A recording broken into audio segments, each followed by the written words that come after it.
الحمدللہ رب العالمین والصلاة والسلام علی سید الانبیاء والمرسلین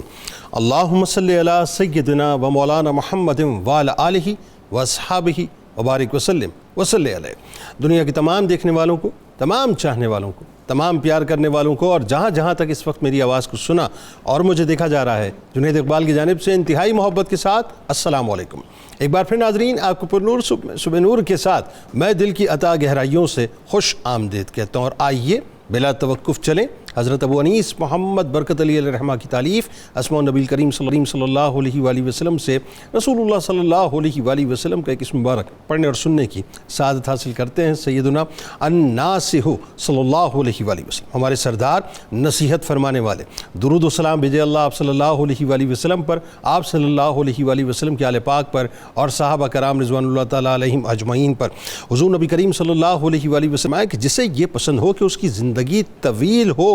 رزق کشادہ ہو اور موت کی سختی سے محفوظ رہے، تو وہ اپنے اندر اللہ تعالیٰ کا ڈر پیدا کرے اور رشتوں کو ہمیشہ جوڑے رکھے۔ ناظرین، ہمارے ساتھ آج آپ جڑے رہیں کیونکہ آج بڑا عشق سے بھرپور پروگرام ہوگا۔ ایک بات تو آپ اپنے ذہن میں صاحب پیوست کر لیجئے، ہاں بسا لیجئے اپنی روح کے اندر، کہ عشق کے کسی بھی پیمانے کو، میں خاص طور پہ عشق رسول صلی اللہ علیہ وآلہ وسلم کی بات کر رہا ہوں، عشق رسول صلی اللہ علیہ وآلہ وسلم کی کسی بھی پیمانے کو اگر آپ نے جانچنا ہے یا ماپنا ہے، آپ کو کہیں اور جانے کی ضرورت نہیں ہے، بس آپ 1450 برس پہلے چلے جائیے اور تخیل ہی تخیل میں صحابہ کرام رضوان اللہ تعالیٰ علیہم اجمعین کی بارگاہوں میں چلے جائیے، کسی بھی بارگاہ میں چلے جائیے آپ صاحب، کسی بھی بارگاہ میں، ہر بارگاہ کے عشق کے انداز نرالے ہیں، ہر بارگاہ کی محبت کے انداز نرالے ہیں، ہر بارگاہ میں آپ کو وفاؤں کے، جانثاریوں کے، فداکاریوں کے ایک عجیب عجیب قصے نظر آئیں گے صاحب، کہ جو آپ کی روح کو اتنا تر و تازہ کر دیں گے کہ آپ کو احساس ہوگا کہ اگر ایمان کو سمجھنا ہے تو صحیح معنوں میں صحابہ کرام رضوان اللہ تعالیٰ علیہم اجمعین کی بارگاہ ہی سے سمجھنا ہے۔ ناظرین کرام، ایک بات اور اپنی روح میں پیوست کر لیں، اور یہ اپنی نسلوں کی روح میں پیوست کروا دیجئے، کہ اس دنیا میں جس کسی کو بھی ختم نبوت کی چاکری مل گئی نا، ذہن میں رکھیے گا وہ دنیا میں بھی ممتاز ہو گیا اور آخرت میں بھی انشاءاللہ ممتاز ہو جائے گا، کیونکہ اس سے بڑی کوئی چاکری ہو ہی نہیں سکتی صاحب۔ یعنی ایک ایسی باکمال ہستی جن کی بارگاہ میں آج ہم چلیں گے، وہ بھی ایک ایسی ہی چاکری کرتے کرتے شہیدان یمامہ میں شامل ہو گئے، شہیدان جنگ یمامہ میں شامل ہو گئے، کہ رہتی دنیا تک آپ کی مثالوں میں، روشن مثالوں میں دی جاتی رہیں گی۔ ایک ایسی باکمال ہستی جو شہید ختم نبوت بھی ہیں، شہید جنگ یمامہ بھی ہیں، جو صحابی رسول صلی اللہ علیہ وآلہ وسلم بھی ہیں، جو السابقون الاولون کی انتہائی خوبصورت ترین صف کے اندر بھی تشریف فرما ہیں، جو مدینہ پاک ہجرت سے پہلے ایمان لاتے ہیں، جو رسول کریم صلی اللہ علیہ وآلہ وسلم کے استقبال کرنے والوں میں شامل ہو جاتے ہیں، جو سرکار مدینہ صلی اللہ علیہ وآلہ وسلم سے بے انتہا لجاجت کے ساتھ یہ درخواست کرتے ہیں کہ یا رسول اللہ صلی اللہ علیہ وآلہ وسلم، مجھے بھی یہ شرف بخشیے کہ میں آپ کی میزبانی کروں، اور جو بنی ساعدہ کے بت توڑنے والوں میں شامل ہوتے ہیں۔ میں بات کر رہا ہوں ناظرین حضرت ابو دجانہ رضی اللہ تعالی عنہ کی۔ کیا ہی مرتبہ اور کیا ہی شان اور کیا ہی شوکت ہے آپ کی صاحب، کہ بظاہر تو مفلسی تھی، غربت تھی، لیکن اللہ تبارک و تعالیٰ نے خودداری کا وہ چولا آپ کو عطا کیا تھا، وہ لباس عطا کیا تھا صاحب، کہ وہ طویل واقعہ ہے، میں اس کے سناپسز آپ کے سامنے رکھ دیتا ہوں، کہ ایک منافق جو پڑوسی تھا، اس کی کھجوریں، یعنی درخت کی جو کھجوریں ہیں وہ آپ کے گھر میں گرا کرتی تھیں، آپ اس خوف سے نماز فجر ادا کرتے ہی گھر پہ دوڑ جایا کرتے تھے کہ کہیں میرے بچے جو کہ بھوکے اور پیاسے ہیں ان کھجوروں کو اٹھا کر نہ کھا لیں۔ یعنی خودداری کا لیول آپ ذرا سوچئے کیا تھا۔ عالم یہ تھا کہ سرکار علیہ السلام کی بارگاہ میں اس حد تک فداکاری کا جذبہ تھا کہ غزوہ بدری صحابی بھی ہے سب، یعنی بدریت کا تاج بھی سجا، تو بدری صحابی ہونے سے لے کے، یعنی بدر میں شرکت سے لے کے سرکار مدینہ صلی اللہ علیہ وآلہ وسلم کی ظاہری حیات طیبہ یعنی غزوہ تبوک تک آپ شامل رہے۔ ہر دستے میں، یعنی ہر جگہ پہ سرکار علیہ السلام کے ساتھ اس طرح سے رہے کہ فدا کا بھی و امی یا رسول اللہ صلی اللہ علیہ وآلہ وسلم، یہ آپ کا منشور تھا۔ اور میں آپ کو بتلاؤں غزوہ احد کیوں نہ بتلاؤں میں آپ کو، ذرا سوچئے، تصور تو کیجئے کہ تاجدار کائنات، یعنی کائنات کے سپریم کمانڈر یہ فرمائیں کہ یہ تلوار میں اس کو دوں گا جو اس تلوار کا حق ادا کرے گا۔ قریب 700 صحابہ کرام رضوان اللہ تعالیٰ علیہ مجمعین موجود ہیں، اور جو قریب تھے اس وقت سرکار علیہ السلام کی، ان میں سے سب کی یہ چاہت تھی تلوار ہمیں مل جائے، لیکن سرکار علیہ السلام نے حضرت ابو دجانہ رضی اللہ تعالیٰ عنہ کو شرف عطا کیا۔ اور آپ کیسے لڑے صاحب، کیسے لڑے؟ ایسے لڑے کہ آپ سپر بن گئے سرکار مدینہ کی، یعنی ڈھالے کائنات کی ڈھال بن گئے، اور سرکار علیہ السلام نے آپ کی بہادری اور آپ کی شجاعت کا چرچا سیدہ کائنات رضی اللہ تعالیٰ عنہ کے پاس جا کر کیا کہ کیا کمال بہادری دکھائی ہے حضرت ابو دجانہ نے۔ آغاز فرمائیے حضرت ابو دجانہ رضی اللہ تعالیٰ عنہ کا تعارف سب کو کروائیے اور ان کی قربانیوں کا چرچا کیجئے۔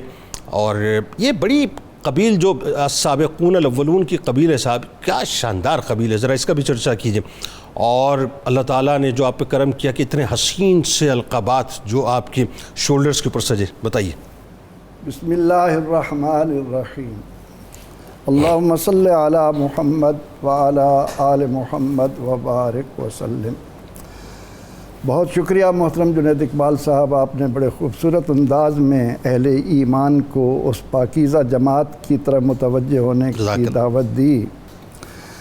کہ جنہیں قرآن کریم کہیں مفلحون کہے، کہیں فائزون کہے، کہیں متقون کہے۔ اور کمال تو یہ ہے کہ جب سورہ الزمر میں اس جماعت مقدسہ کے لیے اللہ رب العزت یہ فرمائے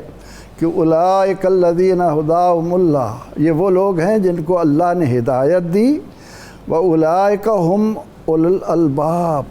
یہ وہ صاحبان عقل ہیں۔ اللہ تعالیٰ جنہیں صاحبان عقل قرار دے، اس مقدس جماعت کے جس فرد کا نام بھی ہماری زبان پر آئے۔ پھر اللہ رب العزت نے قرآن کریم میں حکم دیا کہ وَإِذَا قِيلَ لَهُمْ، ان سے کہا جاتا ہے آمنوا بما آمن الناس، ایمان لاؤ جس طرح یہ صاحبان ایمان لائے ہیں۔ سبحان اللہ۔ کسی نے اگر اپنے آپ کو مومن ہونے کا معیار دیکھنا ہے اپنے لیے تو وہ یہ دیکھے کہ یہ مقدس جماعت کے افراد کس طرح کے مومن تھے۔ سیدنا حضرت ابو دجانہ سماک بن خدشہ رضی اللہ تعالی عنہ ساعدی ہیں، خزرج کے قبیلہ سعد سے آپ کا تعلق ہے، اور اللہ رب العزت نے اس قبیلے کو جو عظمتیں عطا کیں کہ انہوں نے ساعدہ کا بت توڑنے میں بھی حصہ لیا، اور سب سے بڑا کمال یہ ہے کہ جب رسول رحمت صلی اللہ علیہ وسلم ہجرت فرما کر تشریف لائے تو ان کی بچیاں دفیں بجا کر قیامت تک آنے والے مومنوں کو کہہ رہی تھیں کہ وجب الشکر علینا ما دعا للہ۔ سبحان اللہ، سبحان اللہ، کیا کہ جب تک اس زمین پر کوئی ایک بھی اللہ کا نام لینے والا ہے اس پر اس نعمت کا شکر ادا کرنا واجب ہے۔ یہ پیغام دے رہے تھے قیامت تک آنے والے مومنوں کو اس قبیلے کے لوگ۔ سبحان اللہ۔ سیدنا حضرت ابو دجانہ رضی اللہ تعالی عنہ ہجرت سے پہلے ایمان لانے والوں میں شامل ہو کر اس مقدس جماعت کا بھی ایک گلدستے کا خوبصورت پھول بن گئے کہ السابقون الاولون من المہاجرین والانصار والذین اتبعوہم بإحسان رضی اللہ عنہم ورضوا عنہ۔ سبحان اللہ، سبحان اللہ ان سے راضی، اللہ سے وہ راضی۔ تو سیدنا حضرت ابو دجانہ رضی اللہ تعالی عنہ نے، جیسا کہ آپ نے بھی ذکر کیا کہ ایمان لانے کے بعد مغز قرآن، روح ایمان، جان دین، محمد مصطفیٰ صلی اللہ علیہ وسلم کے ساتھ جس عقیدت کا، جس محبت کا، جس تعلق کا ہر ایک صحابی رضی اللہ عنہ کا نشان ہی یہ ہے۔ تو سیدنا حضرت ابو دجانہ رضی اللہ تعالی عنہ بہادری کا وہ ایک نشان ہے کہ حافظ ابن کثیر البدایہ والنہایہ میں ابن ہشام کے حوالے سے لکھتا ہے کہ جب حضرت ابو دجانہ رضی اللہ عنہ اپنا خاص نشان سرخ پٹی ماتھے پر باندھ لیتے تو صحابہ رضی اللہ عنہم کی زبانوں سے یہ کلمہ نکلتا کہ ان اللہ اشتری من المؤمنین انفسہم واموالہم بان لہم الجنہ، جنت کا خریدار موت کا مشتاق بن کر میدان میں آ گیا ہے۔ آپ کے جو القابات ہیں اتنے خوبصورت ہیں کہ انسانی تاریخ میں مجھ جیسا طالب علم تو یہ کہنے پر مجبور ہے کہ کسی اور کے حصے میں یہ دو القابات نہیں آئے۔ وہ القابات کیا ہیں؟ ان القابات کے پیچھے جو جذبہ ہے، جو ایک یعنی روح ہے، وہ یہ کہ فرمایا ان الذی آہدنی خلیلی ونحن بالصفح لدى النخیل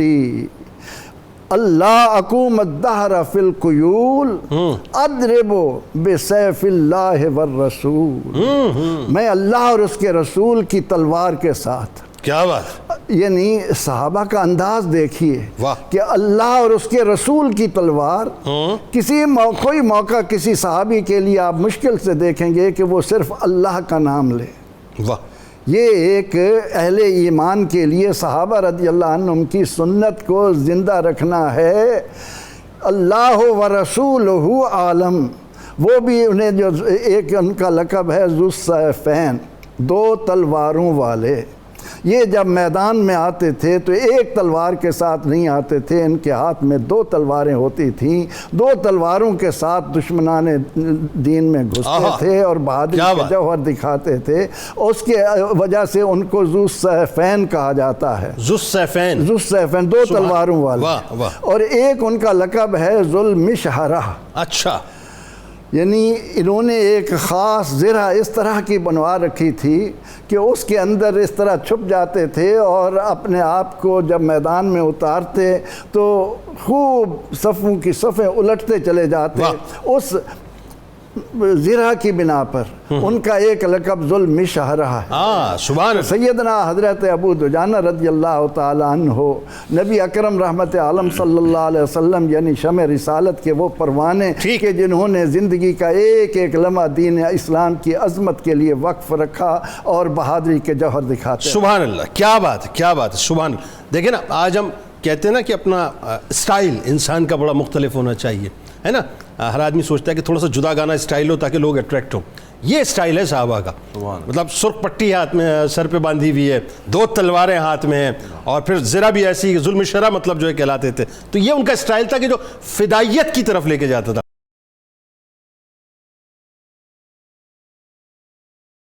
اب ذرا یہ بتائیے مفتی صاحب کہ زہد و تقویٰ بھی اللہ تعالیٰ نے آپ کو جو عطا کیا، یعنی ایک تو جرت و بہادری تو اپنی جگہ شاہکار ہے ہی، اس پہ بات کرتے ہیں آگے۔ جو ایمان کی جو بیسک ہے، یا یوں کہیے کہ اس کی جو روٹ ہے، اس سے جو بیسک جو انگریڈینٹ ہے وہ زہد و تقویٰ ہے، وہ بھی آپ کے یہاں صاحب بام عروج پہ نظر آتا ہے، بتلائیے۔ بالکل ایسا ہی ہے جنید بھائی۔ دیکھیے حضور تاجدار کائنات صلی اللہ علیہ وسلم کی یوں تو ہم سب کو امت ہونے کا شرف حاصل ہوا، مگر جنہیں آقا علیہ الصلوۃ والسلام کی جماعت اور جماعت صحابہ ہونے کا اعزاز حاصل ہوا، ان کی شانیں جس جہت سے دیکھیں ہر جہت سے منفرد، ممتاز اور بے مثل نظر آتی ہیں۔ اگرچہ ہم عام طور پر صحابہ کرام کی زندگیوں کا یہ گوشہ دیکھتے ہیں یا پڑھتے ہیں کہ انہیں آقا علیہ الصلوۃ والسلام کی ذات کے ساتھ محبت کس قدر تھی اور والہانہ عشق کیسا تھا، اور ہم اس اینگل سے بھی پڑھتے ہیں کہ جہاد کے اندر ان کی قربانیاں، پھر مالی قربانیاں، جان کی قربانیاں وہ کیا تھیں۔ مگر ایک اینگل یہ بھی ہے صحابہ کرام کی زندگیوں کا انہیں دیکھنے کا اور ان سے سیکھنے کا کہ انہوں نے خود آقا علیہ الصلوۃ والسلام کی ذات سے اپنی عملی زندگی کے کیسے گوشے سیکھے، سبحان اللہ، ان کے اخلاق کیسے تبدیل ہوئے، ان کی سیرت کیسے تبدیل ہوئی، ان کی زندگیاں کیسے تبدیل ہوئیں، پھر انہوں نے آقا علیہ الصلوۃ والسلام کی تعلیمات کو اپنی عملی زندگی کے اندر کیسے اپنایا کہ وہ ایک ایک لقمے کی کس قدر احتیاط کیا کرتے تھے، اور اپنے لیے اور اپنی اولادوں کے لیے آقا علیہ الصلوۃ والسلام کی تعلیمات پر عمل کرنا کس قدر اس کا اہتمام کیا کرتے تھے۔ اس تناظر سے بھی صحابہ کرام کی زندگیوں کو یقیناً دیکھنے سمجھنے کی ضرورت ہے۔ اور جب ہم دیکھتے ہیں حضرت ابو دجانہ رضی اللہ تعالیٰ عنہ، جس طرف آپ نے متوجہ فرمایا، وہ آپ کی زندگی کا ایک بڑا معروف واقعہ ہے، اور ایسے سمجھیں کہ ہمارے ضمیر کو جھنجھوڑنے کے لیے یہی ایک واقعہ کافی ہے، بلکہ زندگی بھر کا قبلہ درست کر دینے کے لیے یہی ایک واقعہ ایسا ہی ہے۔ آقا علیہ الصلوۃ والسلام ایک صبح نماز ادا فرمانے کے بعد حضرت ابو دجانہ رضی اللہ تعالیٰ عنہ سے فرماتے ہیں کہ ابو دجانہ، فوراً ہی نماز کے بعد اٹھ کے چلے جاتے ہو, یعنی فجر میں شریک ہوتے ہو اور فوراً ہی اٹھ کے چلے جاتے ہو, تو جب تک ہم بیٹھتے ہیں تب تک کیوں نہیں بیٹھتے ہو؟ اور وہاں ایک لفظ یہ بھی ملتا ہے کہ کیا تمہیں اللہ سے کوئی حاجت نہیں ہے؟ اللہ تعالیٰ سے اپنی حاجتیں طلب کرو. اچھا, اس حدیث پاک سے ایک یہ جو ہمیں سبق مل رہا ہے کہ اس کا مطلب ہے کہ سلام پھیرتے ہی نمازیں ختم نہیں ہو جاتی, حاجت طلب کرنی چاہیے, بلکہ اللہ تعالیٰ کی بارگاہ میں بیٹھنا ہے, مناجات کرنی ہے, التجا کرنی ہے, کیونکہ وہ ہماری عبادتوں کا محتاج نہیں ہے. اسے اپنے بندے کی مناجات بہت پسند ہیں. اس کی شان جب یہ دیکھتی ہے کہ یہ میرا محتاج بن کے بیٹھا ہے تو پھر اس کی جھولی بھر دیتی ہے. اور اگین وہی بات کہ اب مزدوری کی ہے تو مزدوری لیے بغیر جا رہے ہو, مزدوری لینے کا تو وقت آ گیا نا. تو لہٰذا دعا جو ہے وہ نماز کے بعد دعا بہت اہم ہے, اور اس حدیث پاک سے ہمیں اس کی اہمیت کا احساس دلایا جا رہا ہے. مخل عبادہ, مغز ہے عبادت کا. تو آقا علیہ الصلوۃ والسلام نے انہیں فرمایا کہ کیا تمہیں اللہ تعالیٰ سے کوئی حاجت نہیں ہے کہ نماز پڑھ کے پھر فوراً اٹھ کے چلے جاتے ہو؟ تو عرض کی کہ یا رسول اللہ صلی اللہ علیہ وسلم, میں حاجت مند تو ایسا ہوں کہ ہر لمحہ اس کی بارگاہ سے اپنی حاجت طلب کرتا رہتا ہوں اور اپنے آپ کو اس کا محتاج سمجھتا ہوں, لیکن ایک مجبوری ہے, اور وہ مجبوری یہ ہے کہ میرے گھر کے قریب ایک جو دوسرے ہمسائے کا گھر ہے اور وہ مسلمان نہیں ہے, غیر مسلم ہے, اس کا درخت ہے کھجور کا, اور کھجور کا درخت آج کل پکا ہوا ہے پھل اس کا, تو اس کی کھجوریں گرتی ہیں رات کے وقت ہوا سے اور میرے سین میں پڑتی ہیں. تو میرے بچے اٹھ جائیں تو وہ کہیں بھوک کی وجہ سے, ضرورت کی وجہ سے وہ ان کو اٹھا کے کھا نہ لیں. اس وجہ سے میں فوری طور پر نماز سے یہاں سے جاتا ہوں اور وہ کھجوریں میں چن لیتا ہوں اور چن کر اس اپنے ہمسائے کو واپس کر دیتا ہوں. اور یہ غربت کے عالم میں بات, اور یہ غربت کے عالم میں عمارت نہیں ہے, غربت ہے. اور پھر اس غربت کا آپ نے خود اظہار فرمایا کہ ایک دن ایسا ہوا کہ میرے ایک بچے نے ایک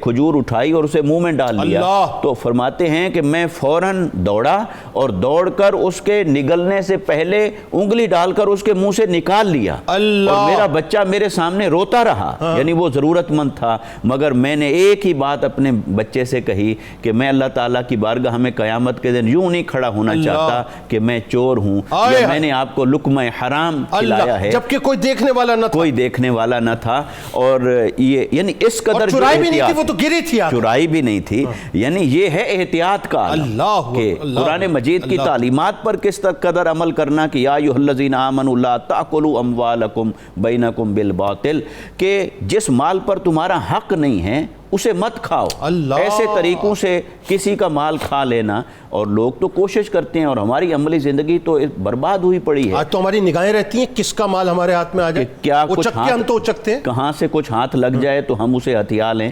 اور پہلے تو شاید لوگ چھپ چھپا کے مال ہتھیایا کرتے تھے, اب تو دیدہ دلیری کے ساتھ سر عام یہ سب کچھ ہو رہا ہے ہماری عملی زندگی میں. اللہ تعالی ہمیں پناہ عطا فرمائے. تو صحابہ کرام کی زندگی کا یہ جو پہلو ہے عملی زندگی کا کہ کس قدر احتیاط ہے, تو آقا علیہ الصلوۃ والسلام کے سامنے یہ واقعہ ہوا تو حضرت صدیق اکبر رضی اللہ تعالیٰ عنہ کھڑے ہوئے, اور پھر آپ اس شخص کے پاس گئے اور کہا کہ یہ کھجور کا درخت ہمیں بیچ دو. اور بعض روایات میں کچھ یہ تفصیلات بھی ملتی ہیں کہ وہ ابتدائی طور پر بیچنے کو تیار نہ ہوا, سرکار نے آفر کی تھی, اور آقا علیہ الصلوۃ والسلام کی طرف سے یہ خوشخبری دی گئی کہ جنت میں اس کے بدلے میں 10 درخت لے لو جن کے جو جڑیں ہیں وہ سبز پتھر کی ہیں, جن کے جو تنے ہیں وہ لال سونے کے ہیں, اور اس کی شاخیں بھی سفید ہیں, اور اس کے پھل ایسے ہیں کہ اس کے بدلے میں اللہ تعالیٰ تمہیں نعمتوں سے عطا فرمائے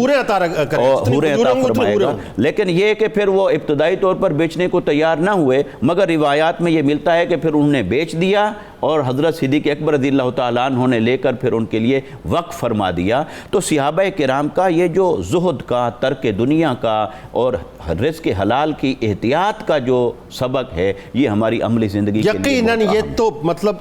مطلب یوں کہیے کہ بیونڈ دی امیجنیشن ہے نا, یہ ما فوق العقل بات ہے. یہ اس لیول کی احتیاط, اس لیول کا تقوی, اللہ کرے کہ اس کا اگر 1000واں کیا کروڑواں حصہ بھی ہمیں مل جائے صاحب تو ہماری تو آخرت بن جائے.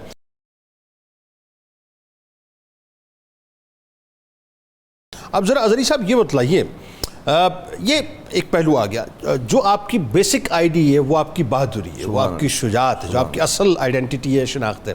تو آپ کی ذرا بہادری اور اس کا جو خاص آپ کا جو اعزاز ہے وہ ہمیں ذرا بتلائیے، اور خاص طور پر غزوہ احد کے حوالے سے میں بات کر رہا ہوں. ایک تو غزوہ احد کا بتلائیے، چونکہ ظاہر ہے پوری آپ سرکار علیہ السلام کی حیات طیبہ میں جو ہے مختلف مارکوں میں آپ ساتھ رہے، اور غزوہ بنو نذیر کے بارے میں جو آپ کا کردار ہے وہ بتلائیے. جی بسم اللہ الرحمن الرحیم. حضور نبی رحمت صلی اللہ علیہ وسلم کے جانثار صحابی حضرت سیدنا ابو دجانہ سماک ابن خرشہ رضی اللہ تعالیٰ عنہ کا ذکر پاک ہے. اور جنید صاحب مجھے تو جب ان کی وہ سیرت ہم پڑھتے ہیں تو ایک فدائی صحابی کے طور پہ وہ سامنے آتے ہیں کہ جو ہر وقت حضور پہ جان نثار کرنے کے لیے تیار ہیں. بدر، احد، خندق، خیبر، بنو نذیر، حنین، ہر غزوے میں وہ ایک الگ شان سے گئے ہیں. وہ جیسے فیض احمد فیض نے کہا تھا کہ مقام فیض کوئی راہ میں جچا ہی نہیں، جو کوئے یار سے نکلے تو سوئے دار چلے. یعنی کوئے یار سے نکلے تو سوئے دار چلے. یعنی پوری تیاری سے قربانی دینے کے لیے گئے ہیں، انہیں واپس آنے کا کوئی شوق نہیں ہے، اور اپنے سر پہ وہ لال رنگ کا ایک نشان باندھ کے گئے ہیں کہ ہم جس دج سے کوئی مقتل میں گیا وہ شان سلامت رہتی ہے. یہ جان تو آنی جانی ہے، اس جان کی کوئی بات نہیں، یہ شان ان کی نظر آتی ہے. اور پھر حضرت امام ذہبی نے سیر و اعلام النبلاء میں اور امام واقدی نے مغازی کے اندر یہ لکھا ہے کہ ثبت ابو دجانہ یوم احد مع النبی صلی اللہ علیہ وسلم وبایعہ علی الموت، کہ حضرت ابو دجانہ اس احد کے دن حضور صلی اللہ علیہ وسلم کے ساتھ ثابت قدم رہنے والوں میں، اور پھر یہ وہ خوش نصیب ہیں جنہوں نے موت اور شہادت پہ حضور کے ہاتھ پہ بیعت کی ہے اس دن. اور پھر ان کی یہ شان بھی ہے کہ سرکار دو عالم صلی اللہ علیہ وسلم نے خود ان کے بارے میں فرمایا، جب احد کے بعد ایک دن آپ نے فرمایا تھا کہ لقد رأیتنی یوم احد، میں نے اپنے آپ کو احد کے دن اس حالت میں بھی دیکھا، وما فی الارض قربی، کہ میرے ارد گرد قریب کوئی لوگ زیادہ نہیں تھے، غیر جبرائیل وطلحہ عن یمینی، کہ حضرت طلحہ میرے دائیں سائیڈ پہ تھے، وَكَانَ سَيْفُ أَبِي دُجَانَةَ غَيْرَ دَمِيم، اور ابو دجانہ کی تلوار جو ہے وہ اس وقت دشمنوں کے اوپر سونتی ہوئی تھی اور وہ داد شجاعت دے رہے تھے. تو اس اعتبار سے حضور نے خود ان کی شجاعت پہ فخر فرمایا اور ان کو شاباش دی. اور پھر یہ واقعہ مشہور ہے کہ سرکار دو عالم صلی اللہ علیہ وآلہ وسلم نے ارشاد فرمایا کہ مَن يَأْخُذُ سَيْفِي هَذَا، کون میری یہ تلوار لے گا؟ تو سب نے کہا یا رسول اللہ انا، یا رسول اللہ مجھے موقع دیں. 70 صحابہ کے ہاتھ اٹھے اور انہوں نے خواہش کا اظہار کیا. پھر حضور نے فرمایا من یأخذ سیفی ھذا بحقہ، کون میری یہ تلوار لے گا اور محمد کی تلوار کا حق ادا کرے گا. جب یہ فرمایا تو صحابہ کرام پہ بھی ایک دفعہ تو سکتہ طاری ہو گیا کہ اس تلوار کا حق کون ادا کر سکتا ہے. تو یہ جانثار صحابی ابو دجانہ سامنے آئے اور ہاتھ باندھ کے عرض کیا یا رسول اللہ ما حق و سیفے کا، آپ کی تلوار کا حق ہے کیا، ذرا یہ تو بتائیں. تو حضور صلی اللہ علیہ وسلم نے فرمایا تقاتل بہ فی سبیل اللہ حتی یفتح اللہ علیک او تقاتل او تقتل فی سبیل اللہ. فرمایا کہ اس کا حق یہ ہے کہ تو اللہ کی راہ میں نکلے اور داد شجاعت دے، اور جب تک فتح ہو نہیں جاتی تو لڑتا رہے، اور اللہ رب العزت کی بارگاہ میں تو جو اپنی شجاعت جو ہے اس کا اظہار کرتا رہے یہاں تک کہ تو شہید ہو جائے، پیچھے نہیں ہٹنا، یہ اس کا حق ہے. تو حضرت زبیر ابن العوام جو حضور صلی اللہ علیہ وسلم کے پھوپھی زاد ہیں، وہ بڑے جلیل القدر صحابی ہیں، وہ فرماتے ہیں کہ میں نے بھی خواہش کا اظہار کیا، لیکن اس دن سرکار نے ابو دجانہ کو یہ تلوار جب عطا فرمائی تو میں کھڑا ہو گیا کہ دیکھوں تو صحیح کہ ابو دجانہ کیا کرتے ہیں. تو وہ میں نے دیکھا کہ انہوں نے تلوار سینے سے لگائی اور اپنے سر کے اوپر سرخ رنگ کا امامہ باندھا، اور پھر اس کے کپڑے کو پیچھے کی طرف اس کا ارسال کیا، اور پھر اس کے بعد وہ میدان جنگ میں نکلے اور جس دشمن کی طرف جاتے ایک ہی ضرب سے اسے 2 لخت کر کے رکھتے. ویژولائز کر رہا ہوں کہ سرخ پٹا آپ کے سر کیا سین لگ رہا ہو. اور پھر یہ جو حق انہوں نے ادا کیا کہ دشمنوں کے اوپر تو برسے، لیکن ایک جنگجو کے پاس گئے تو اس کے منہ کے اوپر پورا کان وجہھا ملثمن، تو اس کے چہرے کے اوپر پورا نقاب تھا، پہچان نہ سکے، لیکن جب تلوار اٹھا کے مارنا چاہا تو ایک آواز نکلی تو وہ چیخ کسی عورت کی تھی، فوراً تلوار کو پیچھے کر دیا، کہا یہ میرے نبی کی تلوار ہے اور اس کا حق یہ ہے کہ میں نے کوئی ایسا کام نہیں کرنا. اور اس طریقے سے سرکار دو عالم صلی اللہ علیہ وسلم کی تلوار کا یہ حق بھی ادا کیا کہ اس کے پورے آداب جو ہیں وہ جو ہے ان کو نبھایا. بہت شکریہ آپ تینوں آپ کا آپ اس پروگرام میں تشریف لائے. نبی کے اصحاب میں یگانہ ابو دجانہ ابو دجانہ نبی کے اصحاب میں یگانہ ابو دجانہ ابو دجانہ جہاں کے لب پہ تیرا فسانہ ابو دجانہ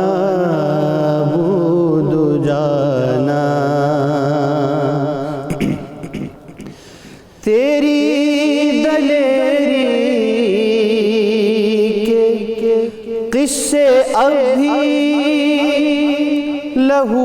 ہے گرمات مومنوں کا تیری دلیری کے قصے ابھی لہو ہے گرمات مومنوں کا تھا تیرا مقصد ہی جان لٹانا ابو دجانہ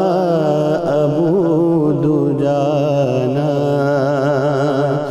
تھا تیرا مقصد ہی جان لٹانا